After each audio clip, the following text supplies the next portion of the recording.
본말이 전도된 게 윤석열의 주택 정책이 집값을 끌어올리는 정책이다라는 식으로 잘못된 사인을 지금 주고 있는 것 같아요. 그 아무래도 이제 6월에 지방선거도 있고 하다 보니까 인수위에서 좀 급하게 좀 정책들을 내놓는 측면도 좀 없지 않아 있지 않느냐. 인수위가 자꾸만 규제 완화만 터트리다 보니까 종합적인 로드맵 없이 인수위가 마치 집값을 끌어올리기 위해서 뭔가 활동하는 정책을 내놓는 그런 인상을 주고 있다. 이건 바로잡아야 된다라는 얘기들이 나오고 있어요.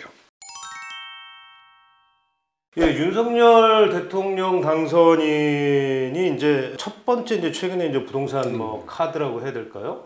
이걸로 이제 다주택자 양도세 중과세를 좀 1년 동안 유예하자. 뭐 이런 얘기가 나오고 또 그와 동시에 뭐 재건축과 관련한 여러 가지 규제 완화 움직임들 막 이런 것들이 나오면서 좀 추춤했던 집값이 뭔가 좀 약간 좀 꿈틀꿈틀대는 그런 느낌이 좀 들지 않나요? 예, 그렇죠. 예. 작년 올 초 대선 전만 하더라도 뭐 집값 급락 우려가 제기됐었죠. 금리, 대출 이제 단기 급등 그러면서 일부 지역은 크게 떨어지고 뭐 일부 지역은 또 조정받고 그러면서 뭐 이런 기사 많이 나왔습니다. 서울 아파트값 작년 말 평균값에 샀다면 지금 1억 손해봤다. 뭐 이런 식으로. 근데 지금 분위기가 확 달라졌어요. 대선 이후에 윤 당선인 확정되면서 규제 완화 기대감 타고 서울 아파트 매매 심리 헐헐. 서울 아파트값 상승 재건축이 끌어올렸다. 이게 뭐냐면 인수위발 규제 완화. 그다음에 집값 급등론이 나왔죠. 보면 실제로 인수위에서 막 여러 게 나왔어요. 다주택자 양도세 중과 4월부터 1년 유예 추진한다. 그렇죠. 재건축 규제 완화. 그다음에 올해 보유세 문정부 이전으로 돌린다. 이러면 어떻게 되느냐? 양도소득세 중과세도 없애겠지만 보유세도 줄어들면 굳이 집을 팔 이유가 없다. 그러면 이제 다시 이게 어떻게 보면 주택 투자를 늘려서 다주택을 하는 사인이 아니냐. 이런 시장에 또 사인도 있어요. 사실 그런 건 아니에요. 정부가 그렇죠. 윤 당선자가 의도했던 정책이라는 건 뭐냐면 매물을 늘려가지고 집값을 떨어뜨리겠다는 건데 실질적으로 보면 좀 다르죠. 다주택 양도세 중과 1년 유예 매물 나온 거기서 다 양도세를 해보시죠. 뭐. 그러면서 이제 인수위가 보유세를 문정부 이전으로 돌린다고 하지 않습니까? 그렇죠. 그렇게 되면 굳이 집을 팔 이유가 없어요. 그래도 매물이 나올 거냐 말 거냐 여러 가운데 또 뭐냐? 임대차 3법, 임대사업제도를 손본다. 그럼 임대사업제도라는 게 뭡니까? 사실상 아파트 임대사업이라는 폐지가 된 거 아니에요. 근데 다시 아파트 임대사업을 살린다. 이런 뭐냐? 우리가 주택을 다주택 해가지고 임대사업을 할 수 있는 여력이 생기는 거 아니에요. 이게 장기적으로 보면 주택시장을 안정시킬 수 있겠지만 단기적으로 보면 당연히 주택 수요를 늘리겠죠. 이러면서 어떻게 되냐? 또 윤석열 후보 당선된 이후에 1호 법안이 재건축 안전진단 완화법이에요. 어차피 내진 성능을 확보하지 못하거나 소방시설이 설치되지 않은 건축물에 대해서는 아예 안전진단 생략하자. 그 다음에 구조 안전성 분야의 가중치를 낮추자. 그러면 대부분 안전진단 통과할 수 있을 거예요. 그 다음에 용적률 500% 뭐 재건축 기대가 당연히 이제 줄줄이 이제 되겠죠. 윤 당선인이 취임하면 집값이 오를 요인밖에 없네?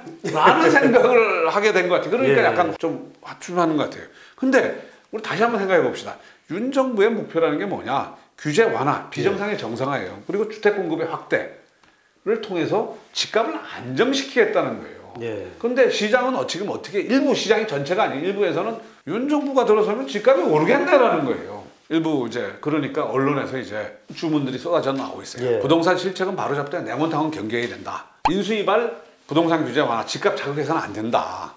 이러면서 이제 뭐 새 정부의 건축금융 규제 완화가 부동산 시장을 부추기고 있다는 식의 어떤 분석들이 나오고 있어요.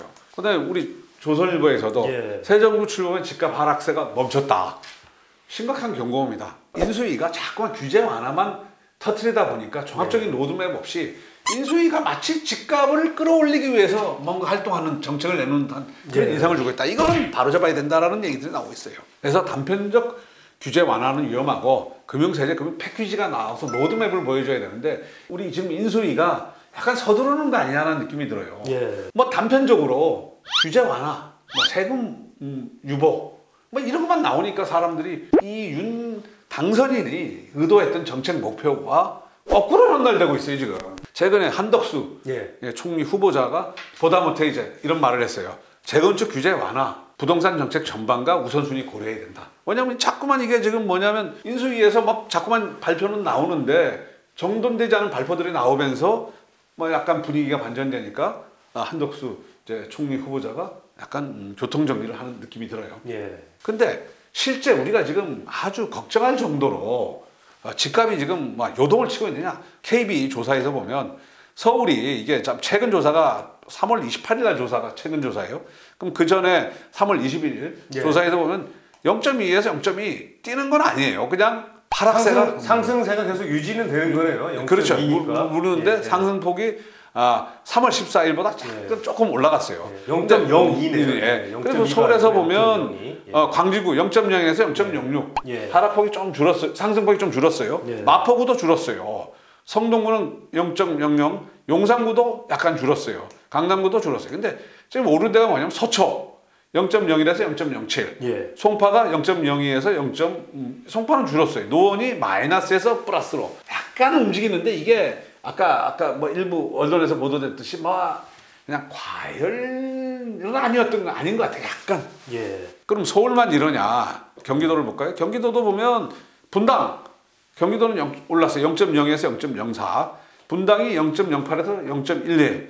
근데 일산 동구나 서구를 보면 뭐 아주 미미해요. 이게 왜냐면 가장 혜택을 본 데가 어디입니까? 재건축 아닙니까? 그렇죠. 재건축 중심으로 약간 움직임이 있는 것 같아요. 예. 또 갑자기 뭐 보면 이제 매수자 동향을 보면 매수 의지 지수가 보면 선거 전이 46. 예. 그다음 선거 끝나면서 47.6. 그다음에 지지난주가 47.8, 50. 서울도 보면 뭐 52.3에서 53.8, 59.3. 매수 의지가 조금 오르고 있지만 그게 우려할 정도로 지금 이렇게 변한 건 아닌 것 같아요. 약간의 기다감이 있는 것 같아요. 그러면 정말 윤석열 인수위 집값이 오를 것이냐? 그거는 사실은 좀 우리가 이게 보시죠. 이게 최근에 마치 단숨에 10억 올랐다. 예.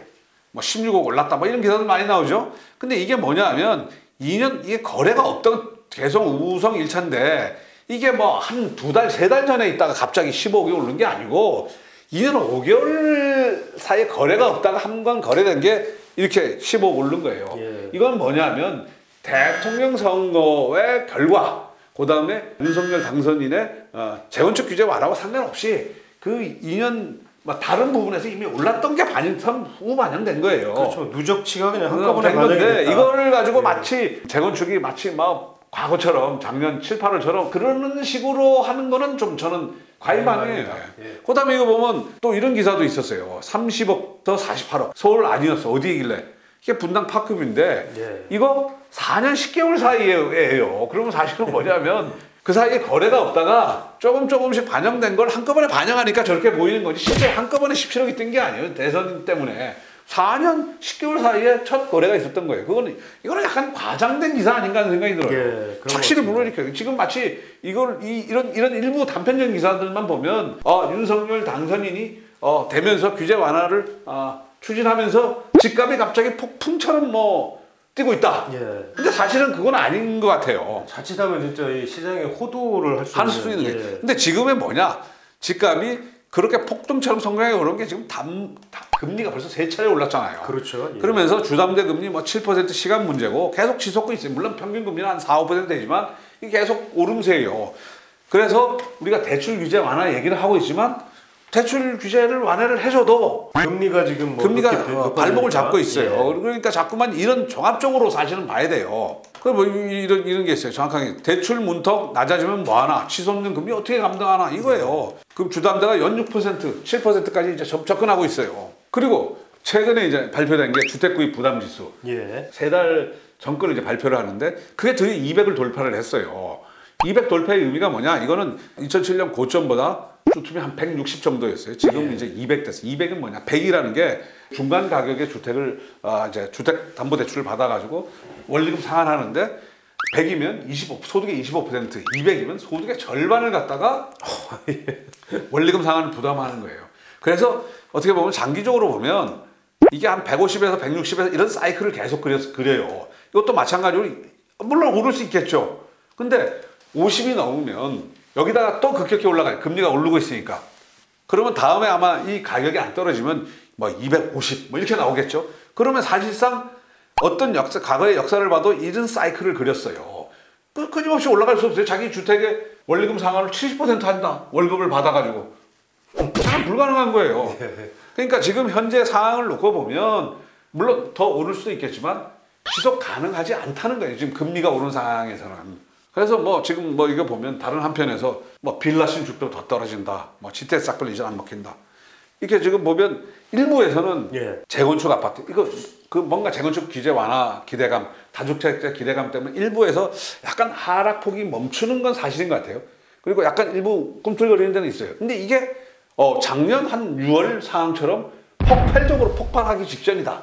저는 이렇게 보기는 어려운 것 같아요. 또 하나가 문제가 뭐냐면 대구 플러스 가능성이 거의 지금 안 보여요. 그 다음에 세종도 마찬가지고. 그 다음에 인천도 지금 거의 뭐 똔똔 돼버렸죠. 지금 윤석열 인수위발 부동산 폭등론 이건 좀 과장된 측면이 있어요. 그리고 또 그걸 부추겼던 게 인수위에서 좀 정제되지 않은 정책들. 왜냐하면 인수위가 지금 사실은 정책을 피는 주체는 아니에요. 공론을 할 수 있지만 그 다음에 본말이 전도된 게 윤석열의 주택 정책이 집값을 끌어올리는 정책이다라는 식으로 잘못된 사인을 지금 주고 있는 것 같아요. 그러니까 그거는 좀 인수위가 정제된 좀 종합적인 로드맵, 그 다음에 이 정책의 목표가 무엇인지를 명확하게 해야 될 것 같아요. 우선순위와. 근데 그걸 좀 잘못 전달하면서 시장에 잘못된 기대감 이런 걸 또 주는 것 같아요. 그러니까 이제 어찌됐건 그 시장에서는 뭔가 이유가 있으니까 뭐 기대감을 갖는 걸 거고 그게 이제 아까 말씀하신 것처럼 좀 설익은 그리고 지금 사실 임대차 3법 지금 여당 다수당이 민주당에서 안 해주겠다는데 그렇죠. 그렇게 해가지고 사람들한테 무슨 의미가 있는지 모르겠어요. 그리고 사실은 임대차 3법 같은 경우도 부작용이 2년 전에 많은 부작용을 겪었어요. 그래서 어느 정도 시장이 정착이 됐어요. 이걸 다시 되돌렸을 때 어떤 또 혼선이 빚어질지 그 시뮬레이션 철저하게 해봐야 돼요. 왜냐하면 그때 만들 때 사실은 시뮬레이션도 안 하고 제대로 안 해가지고 부작용이 너무 많이 벌어졌잖아요. 그럼 이것도 돌리는 과정에서 또 부작용이 벌어지면 국민들이 두 번의 피해를 당해요. 그 어찌됐건 지금 또 민주당은 뭐 지난번에 나온 얘기로는 오히려 임대차 3법의 허점을 더 강화를 해서 좀 제도를 더 강화하겠다 뭐 이런 얘기도 나오고 있거든요. 뭐 그러다 보면은 결국 임대차 3법이 어떻게 굴러갈지 이게 참 알 수가 없습니다, 진짜. 그리고 얘기했지만 윤 당선인은 이제 집권을 하시는 거예요. 그러니까 비판은 쉬워요, 사실은. 정책이라는 게 정교하게 설계가 되지 않으면 옛날에 문재인 정부의 어떤 그 실패 이런 거 정책만 거꾸로 한다고 해서 다 그럼 시장이 정상화되네. 그건 아닌 것 같아요. 그 아무래도 이제 6월에 지방선거도 있고 하다 보니까 조금 뭐 인수위에서 좀 급하게 좀 정책들을 좀 내놓는 측면도 좀 없지 않아 있지 않느냐. 아까 말씀하신 것처럼 정제되지 않은 뭐 이런 부분들이 좀 조금 시장에 지금 잘못된 시그널을 좀 주고 있다. 그렇죠. 그렇죠. 왜냐하면 재건축이라는 게 물론 규제 완화 저희 반대 안 합니다. 근데 그거를 좀 재건축 그냥 풀어주는 거 아니에요. 왜냐하면 대통령도 얘기하셨어요. 용적률 올라가는 만큼 또 거기에 몇 %를 임대주택이나 이런 걸로 하는 거예요. 그거 굉장히 어떻게 보면 집주인들 입장에서는 그거 쉬운 거 아니에요. 그다음에 상황마다 다 다르고 근데 마치 지금 분위기로 보면 재건축 안전 진단도 안 하고 무조건 재건축 용적률도 500%까지 높여주고 이런 식으로 시장이 지금 해석을 해버리면 당연히 집값이 오르겠죠. 근데 정책의 내용도 그게 아니에요. 문제는. 그리고 그걸 통해서 집값을 안정시키겠다는 거예요. 공급을 늘려가지고. 그러니까 어찌됐건 이제 받아들이시는 분들이 이제 뭐 시장의 이제 참여자들이 해석 잘 하셔야 될 것 같습니다. 괜히 이렇게 부하내동하시다가 혹시라도 이게 지금 저희가 분석해드린 것처럼 이게 뭐 시장이 잘못된 신호로 오해하시면 안 될 것 같습니다. 그리고 지금은 금리 상승기, 무엇보다 중요한 게 금리 상승기예요. 그것도 지금 벌써 3차례 인상을 했고 또 하반기 가면 갈수록 그게 본격화될 수밖에 없는 상황인데 물론 방향이 어떻게 될지 모르겠지만 아직은 너무 이렇게 호들갑 마치 이렇게 이건 아닌 것 같아요. 지금 뭐 조금 이렇게 조금 더 좀 진중하게 정책의 흐름을 조금 더 지켜보시는 게 맞지 않을까 이럴 것 같습니다.